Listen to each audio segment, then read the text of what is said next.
Hello? Hello? Can anyone hear me? It's fire and rescue. I'm here. Don't panic. Come to this area. We are here. MUXZ. MUXZ, come here. You've safety here. Everywhere else is unsafe. If you can hear me, call out. Call out! Is anyone there?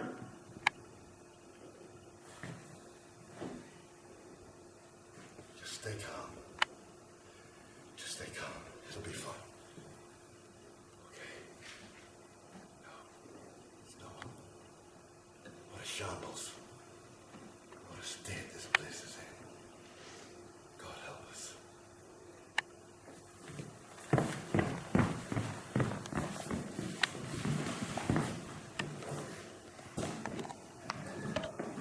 Come here, you're okay. I've got you. Come with me. Take it easy. Just stay in the chair. Stay in the chair. That's it.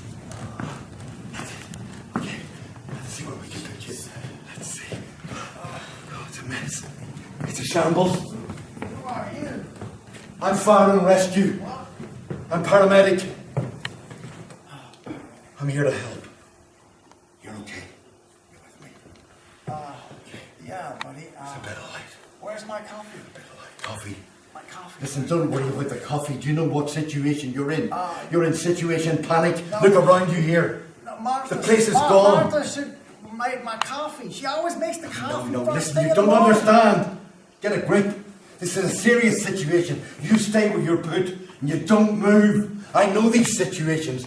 I've had experience of them. They can become very perilous. I want my coffee. God, Never mind your coffee. Get into your seat. Please believe me. Look, Take this your wheelchair will need to hands help off you get me. here. Come onto your feet, Take your man. hands off me. Get onto your feet, for God's sake. Don't you realise? Oh, This is an emergency. Damn it. Get my coffee, God damn it. Look, never mind your coffee. Don't you realise this is a mess? The complex is gone. It's on fire. It's been blown up. Oh, don't you realise? Can't you smell it? Now you stay there. I'll try and help some of the others. I'm sure I heard voices somewhere. Time to check my email. Hello? Hello? Stop shouting, God Shut damn up. it. Look, I'm stay trying calm. to work over Stay here. calm. I'm calm. You're calm. the one who's freaking out, man. But listen, I'm trying to stay calm. This is difficult. There's people trapped under the rubble. Don't you realise what we're doing? I've got to go and find them.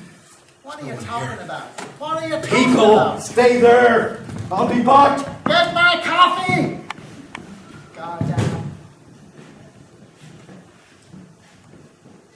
Where the hell is the coffee when you want it? That's Martha. I'm gonna fire her. She's never here on time on a Monday. She knows damn well I need my coffee cup before I can work.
you doing here? Get back in your seat. Don't you realize the building is... shut up! The building is perilous! The The building is perilous! Oh, God. Hello? Is anybody out there?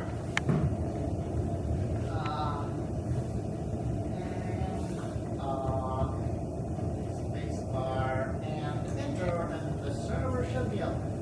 Yep. Right, we're in business. Oh, God. Need a massage. Oh. Right, let's see. Check my email. Oh.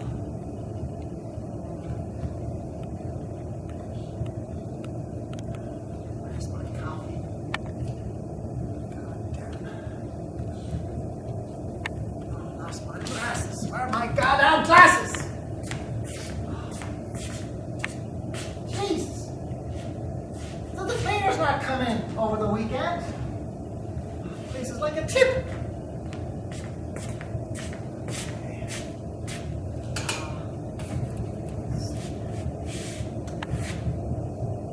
Why is the place so dark? No Martha?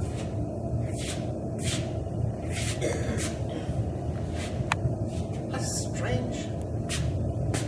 Am I dreaming or what? Ah, there you are, ladies and gentlemen. Sorry for being late, but the traffic across town was dreadful. In any case, I'm here now. It gives me great pleasure after all this time. Ever since I left the old sod back in North Kerry in the 1980s to come to the great US of A to make my fortune, I've always looked forward to addressing a crowd such as yourselves at these wonderful TED Talks. TED. Technology, entertainment, and design. 3 keywords in my life, close to my heart, since all the way back when I came here first. Technology. Yeah, technology. Let me see. When I went to Silicon Valley first, I was astounded. I thought these guys really know what they're doing. Wonderful ideas, wonderful innovation, with 2 A's, not with 1. But then I soon realized that it was just, it was well named Silicon. It was silly, and it was a con. Basically, they picked my brains with my wonderful ideas, and they ripped them off. And not only that, they took half my money with them as well. The cons. So anyway, I learned my lesson. I left I was fired basically for telling the boss, the young fella who had ripped off my idea and taken half my money, what I thought of him. So he fired me on the spot. What could you do, you know? A young fella, as I was back then from Old Ireland. I was lucky though. In the condominium where I was staying in San Fran, there was a guy called Mark Andreessen. Now, many of you in the audience will know who Mark was. Mark was and is one of those geniuses in the technology sector. Back in the early days of the web, when Tim Berners-Lee had released his new HTML language, and there was this brave new world unfolding before our eyes. This wonderful web. Mark came up with this brilliant idea of the browser. He invented the first browser, as you know, Mozilla. No, it wasn't Mozilla. What am I thinking?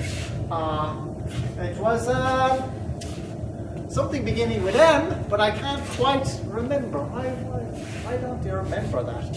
In any case, Mark I was living in the same condominium as myself when I met him in the elevator, and I was kind of saying, I was looking a bit down in the mouth, and he asked me, well, Mick, what's the problem? And I told him, and he said, never you mind. I've got a good friend of mine, he works in NASA. They're looking for a guy just like you, an ideas man, like yourself.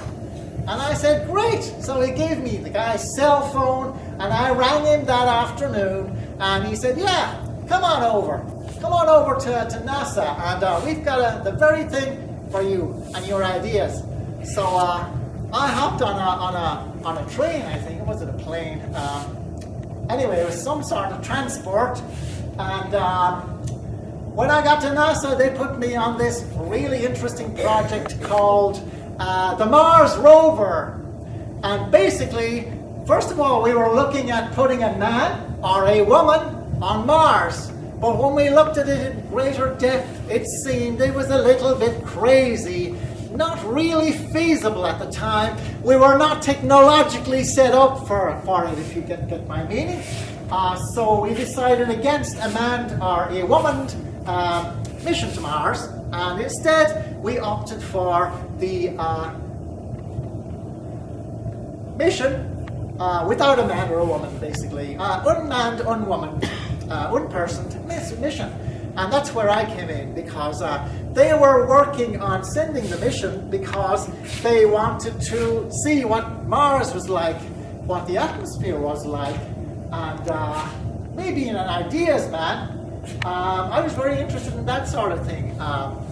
We get lots of atmosphere in North Kerry. The Atlantic wind sweeps in across the Atlantic Ocean and brings all that rain with it, and wind, and it gives you ideas. Some people would say above your station, but I wouldn't be of that. I wouldn't be in agreement with them when it comes to that. In any case, to cut a long story short, I was working on this little chip, which was called the gas sniffer. And basically, the job of this little gas sniffer was to sniff the atmosphere, to take samples on the atmosphere of Mars once the rover had landed, and to analyze those samples. It was so accurate, it was right down, it could find 2 molecules per meter cubed of any substance, any known substance to us. That's how accurate it was. So anyway, I was working on that, and one afternoon I was thinking to myself, daydreaming and doodling as you do when you run out of ideas, and it suddenly occurred to me, I think I see a very useful and interesting medical application for this little chip. So, thus was born my gas sniffer. I thought to myself, okay, gas. It's everywhere. It's abundant. We're surrounded by it.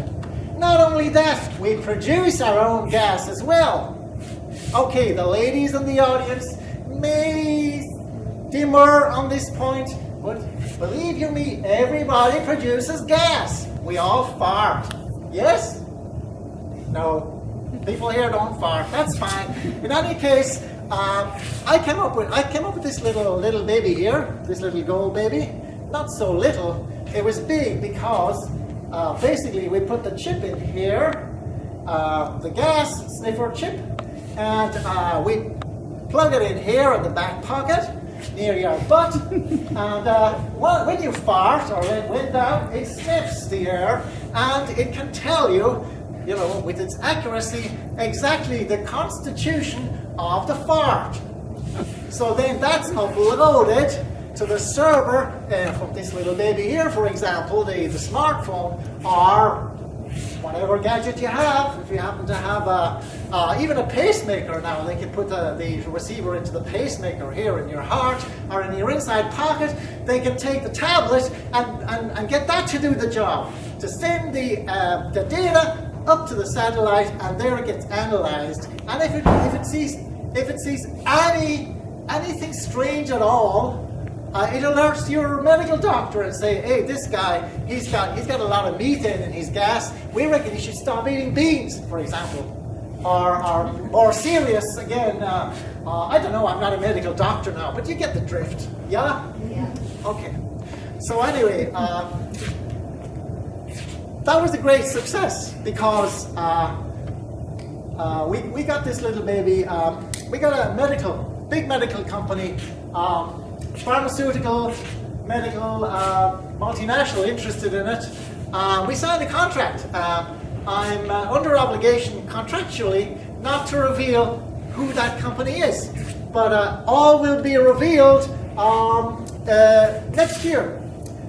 They gave me a nice little toshin of dollars, as we said in the old country, to stick in my bank account. So I'm pretty happy with that. So then, anyway, I left NASA. I left NASA recently. Hang on, I'm getting confused, I think. No, before NASA, I went to HARP. HARP. H-A-A-R-P. Now, not the little harp that Maureen, what's her name, was singing around the spindle or whatever, you know what I mean? Back in the day, in the 1950s. But the other harp, the big harp in the sky, this was an ultra-secret project by the United States government. It was so secret that everybody knew about it. Top secret, of course everybody knows about it. Now that we have the internet and the web, everybody knows these things.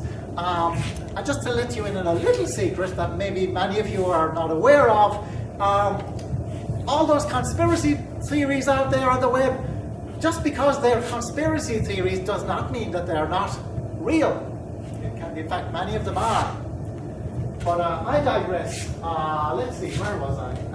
Oh yes, Project HARP. Anyway, to cut a very long story very short, Project HARP dealt with weather control. And we had a few mishaps, as you do when you're experimenting with these at the forefront of technology. In this brave new world of ours, science, if you make an omelette, you have to break eggs, basically. That's the way we look at it. And there are casualties, unfortunately, but that's the way it goes. Anyway, my lowest point was we had a project aimed at North Korea. We want to take this wacko out, this Kim Jong-il or whatever his name was. Definitely ill. He's ill in the head. We wanted to take him out by producing an earthquake, pointing our little satellite at North Korea. Unfortunately, a couple of days before, that's interesting. That's an example of this working. A couple of days before, some guy tripped over a wire in the lab and accidentally put the satellite off a little bit. It was more than a little bit, it was more than about 6,000 miles off, and Airie was the result. Anyway, I didn't say that. You didn't hear that from me. They'd fire me if I told anyone. But in any case, HARP has now been terminated because it made some people uncomfortable, let's say. Just to give you, where was I? HARP. Okay, I'll stop harping on about HARP. I'll just tell you one more thing about it, which really was the nub of why I'm here to speak to you all today, to tell you about this very exciting new application I have found in my work in HARP. I can create another little chip, take out the gas sniffer, and install the weather control chip, and clip it onto my body anywhere I want, in my belt, in my body. Actually, it works better up around here because it communicates with the brain when I clip it on. And just to tell you before I demonstrate what it does, it communicates with our weather control satellite, and that satellite pinpoints where I'm standing, and depending on how I've configured it, it'll cover the area that I decide so many square miles or whatever to clear.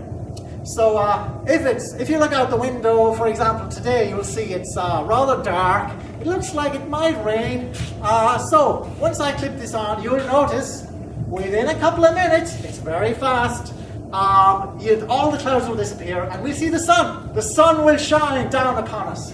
Now, I thought, being from North Kerry, where the weather's very bad, silage is a disaster when it rains in the summertime, we could use this to help out the small farmers. So farmer clips it onto his belt and he's already told satellite, how many days he wants of sunshine or whatever, and Bob's your uncle. What do you think of that, eh? So here's to show you. So hang on a second, I'll just clip it into my... What's a bit...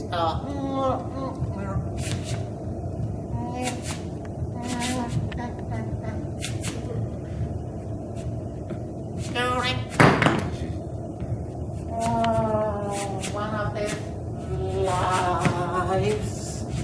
The canister kicker dies in a street below the motor bicycle, turning at the stare of a traffic light. Before the crash dolly of the tin can, above which the birds like black anthracite novels with feathery fungus flickering in and out, like smiling salamanders on the slicked beach of that tongue, lips trumpeting the clicked message decoded in my mind. Promises. Life is weird in the wind. Cassandra glittering in the tent flap like a field.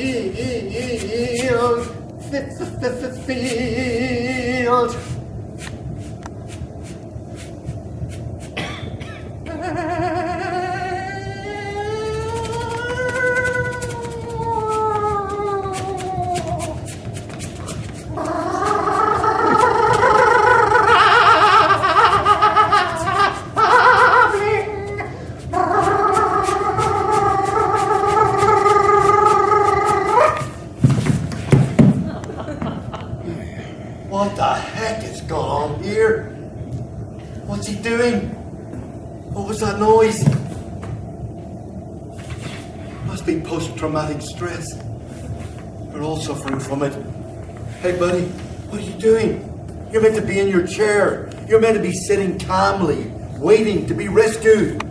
What are you doing here? What's all this? What's this?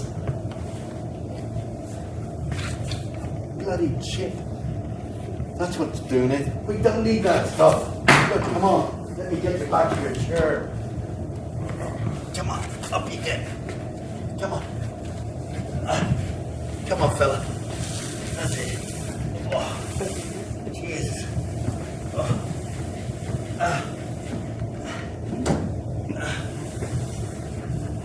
You okay? You got a heart? You got a pulse? You got a heart? Yep. I think it's beating. I think you're okay. Do you want me to help you up to your seat? Come on. Come on, buddy. Let's get you up. Come on. Up. Oh. Come on. Up. Come on. He's rigid. Bloody hell. I've better things to do. I'll leave you there for a bit. I'll go and get some other people. There's a few more people I can hear in the rubble. Hello? Anybody back there? Hello? Hello?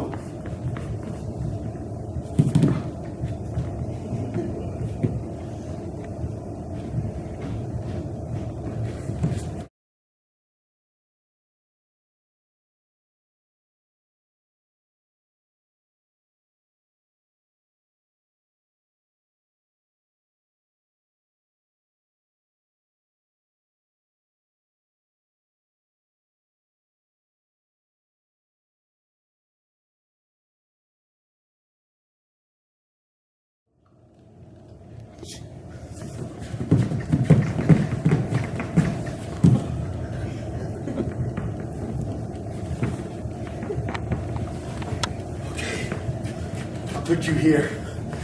should be all right for the moment. Okay. You okay? Do you know where you are? Do you know who I am? Where's the wheelbarrow? Where's the pumped up wheelbarrow? You're Come on. Where is sitting it? in it. Where You're is sitting in it. It's all right. Look, just take it easy. You're sitting in your wheelbarrow. I think, judging by the look of you, you're the gardener from the back of the complex. Okay, just take it handy.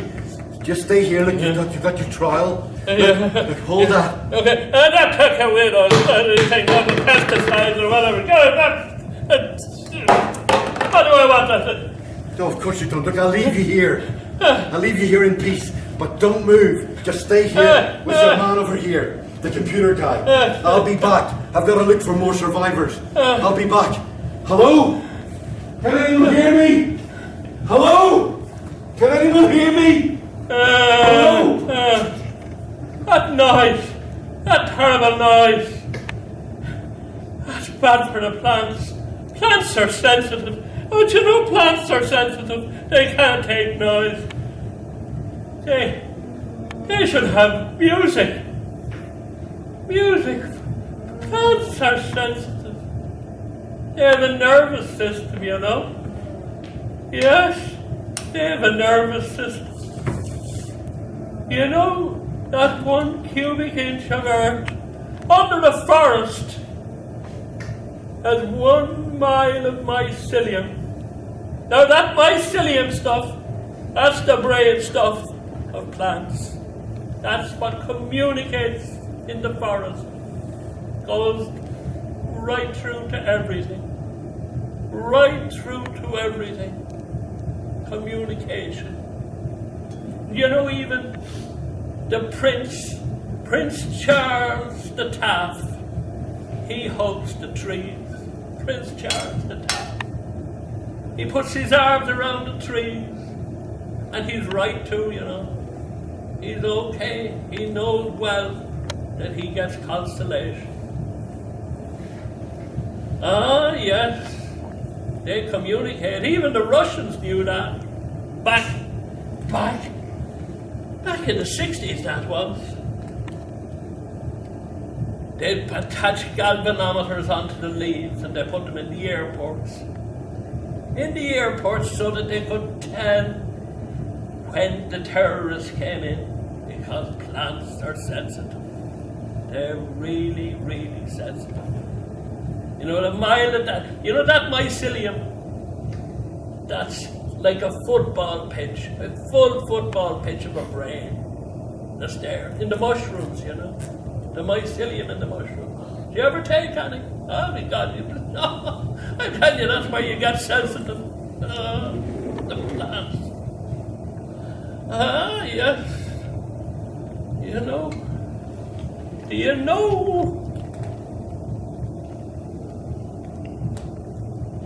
what a plant really needs love, and it will thrive on love. Ah, yes. You know, on the palm of that hand, I had 10 oak trees, 100 foot high, 100 foot high in the palm of that hand, and all it needed, all it was to bring it about, was water and sunshine. Sunshine. Sun arise, please bring up the morning. Sun arise, you push away the darkness. Bring all the heat to the ground. Oh, sun arise, you push away the darkness. Sun arise, please bring up the morning. Bring back the heat to the ground. Oh, sun arise. Yes, and what is needed? What's needed for a plant?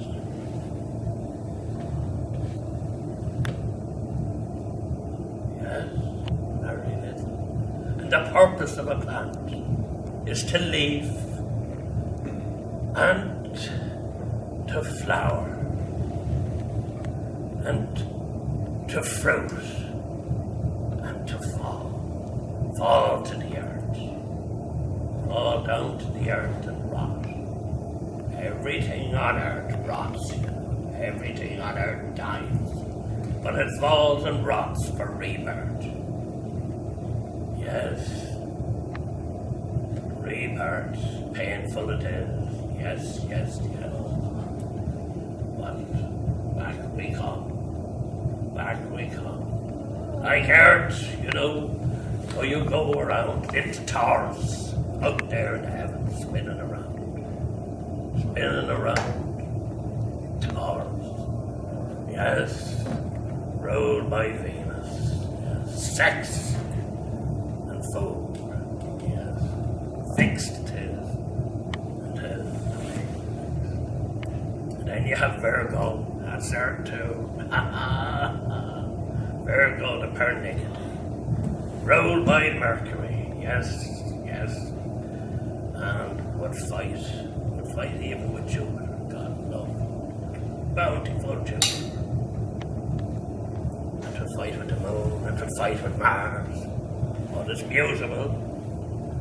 And then, of course, you have Capricorn, the gold, yes, ruled by Saturn. Now with Saturn there's none of this messing around. Every 28 years he comes back to the same spot. And there's no messing with Saturn. But it's the bridge to the spirit. And it's there, back to the spirit, back to the garden. Adam in the garden, Adam in the garden, hiding in the Garden of Eden. Wonder what makes him hide. Wonder what makes him hide. What would make him hide? Shame. Shame for what?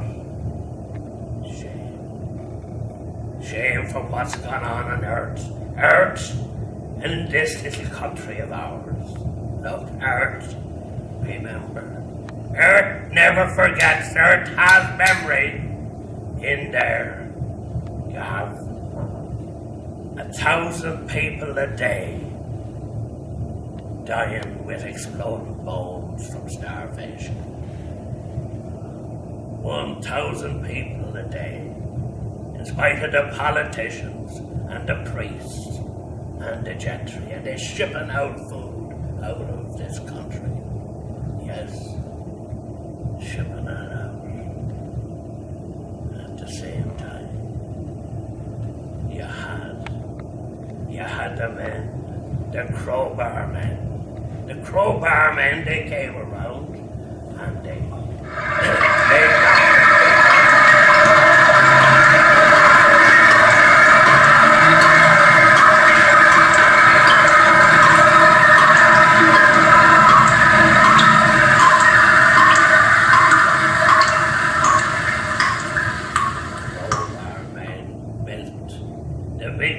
around the estates with the stones that they had taken from the all with the aid of the Gregory Law. The Gregory Law, now, that gave them permission. Yes, that's what happened. And then you don't forget the forests. Once upon a time, this lovely country was covered all over with oak trees. And what did they do? They built a navy to conquer the world. All our good oaks gone. Out there on the big ship. On the big ships, there they were. Conaill fast a Conaill wed, ta der na gailte la, Neil trot kilkach, not Shylock, is needs lint for at line gabra. On Northwood and go near Conaill, for Gradam is my harmony. On Divan, Bridget, who befriended the fairy people. They're still there, and we know, and they're there amongst them. Ah, yes, nice. Bridget, I love her. Is she, who were there before the two a day? They were there before the two a day. Ah,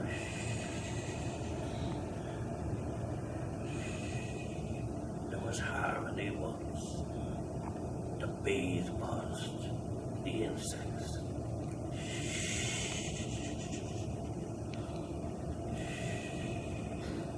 Not harmony. There was sound in the silence, and it's still there. But that thing is gone when all that electric noise is gone. Inside you, too, there is that sound. That sound.